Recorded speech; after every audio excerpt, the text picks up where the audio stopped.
In professional football, a team's style of play comes from its coach. And few men have been more successful or produced more precise, exciting teams than George Allen. Considered to be one of the most learned men in pro football, he has consistently been connected with championship teams.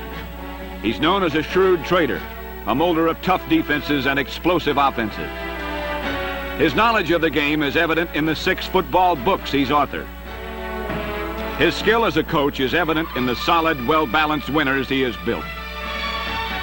But as George Allen will tell you, moments of success and jubilation don't just happen. They are earned through practice and by learning to do things the proper way. And no man is better qualified to teach these fundamentals than Coach George Allen.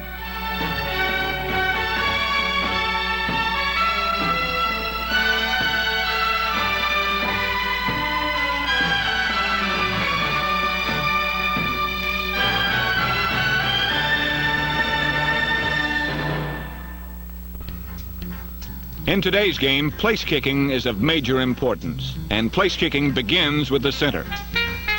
The ball should be at a comfortable arm's length, the laces down on the left side. Right hand under the forward point of the ball to supply the power.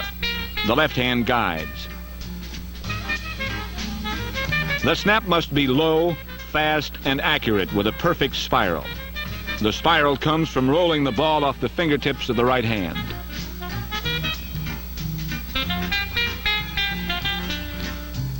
Remember, it's a long way back to the place kicker or punter, and the center should practice his drills frequently. This is a good drill because it simulates the center snap.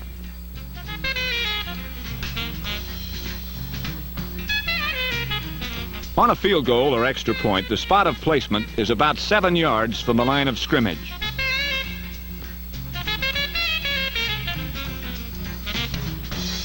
The holder has to get the ball on the spot. Form a good target while reaching for the ball. He should put the laces in front for a more accurate kick.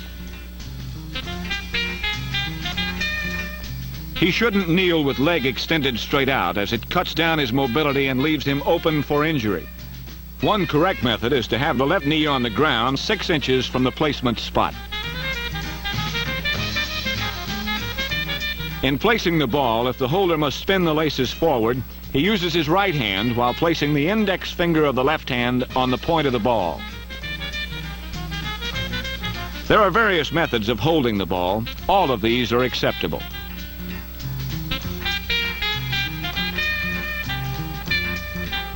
However, if the holder places his right hand on the point, as shown here, the kicker can see more of the ball and has a better target. The holder does not remove his finger until the kicker has swung his leg completely through.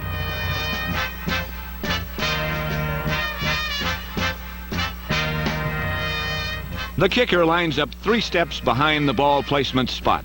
He should be relaxed, kicking foot forward, shoulders squared with the uprights, weight on the rear foot, and eyes on placement spot. The approach takes a step and a half. The kicker starts to move just before the holder receives the ball. The kicking leg should swing in an arc, knee flexed. The kicker finishes with a snap of the lower leg.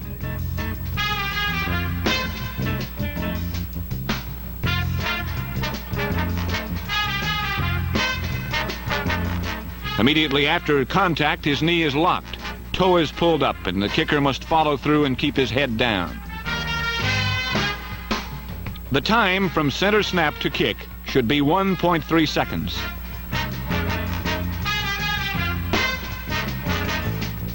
The kickoff is essentially the same as the field goal. The difference is the 10-yard kickoff approach for more power.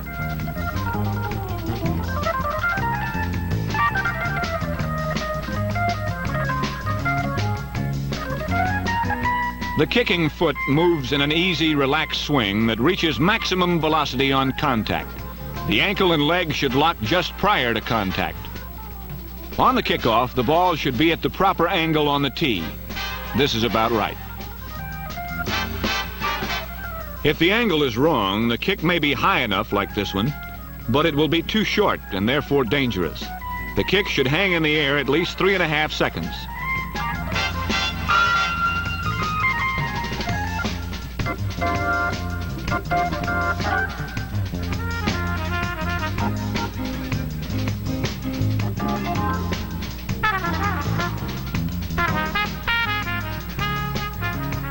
This is the proper placement for a squib kick. A squib kick is hard to field and negates an effective run back. Notice it's canted to one side.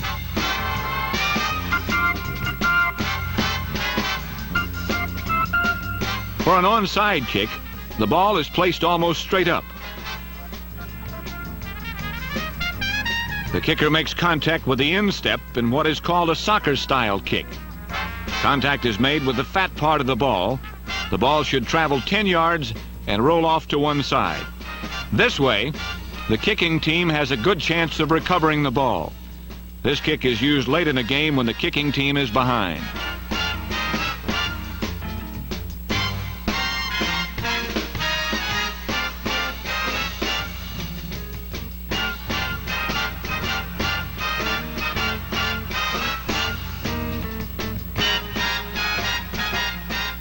Punting begins with the center. His job is much the same as for field goals, except that he gets more of his arms into the snap. His whole body works, which is what gives the spiral snap enough speed.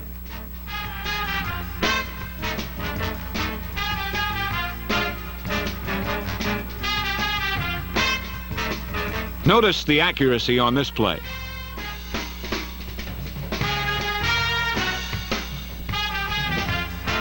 Notice how the arms work on a good follow-through. The center must not watch the ball all the way to the punter because he must get ready to block.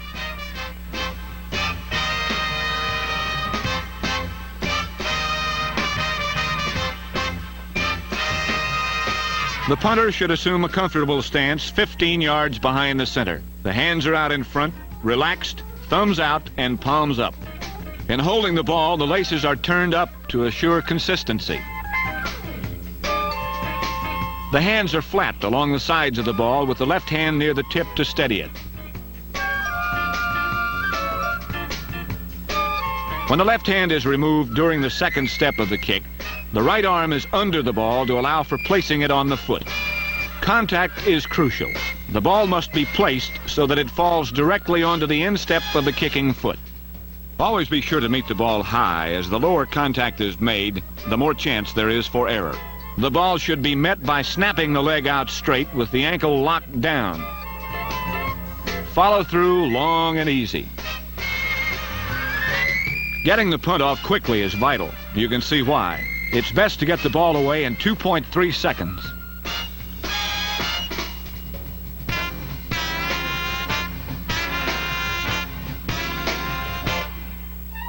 The punter should try to get height so his teammates have time to cover. Height also makes the ball tough to field.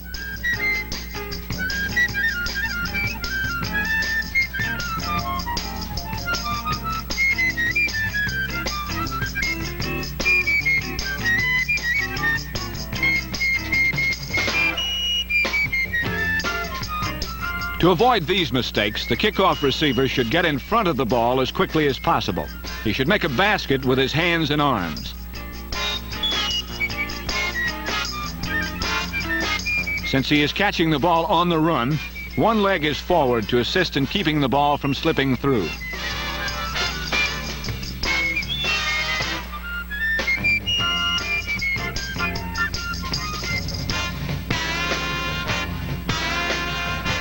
Make a basket, elbows tucked in, tuck the ball away immediately, and then take off.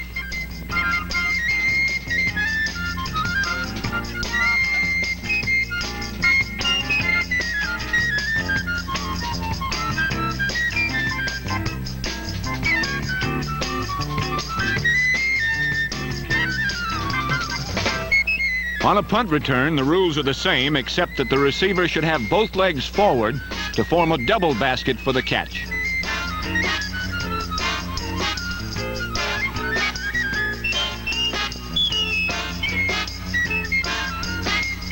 Make sure to look the ball all the way into the basket. Success depends on following the rules. Watch these plays and try to pick out the rules that are being broken. If you know what not to do, then you'll know what to do.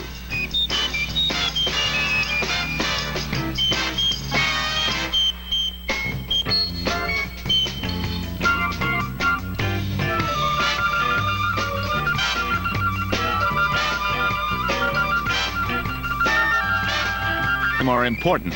Practice, concentrate, pay attention to detail, and you can succeed.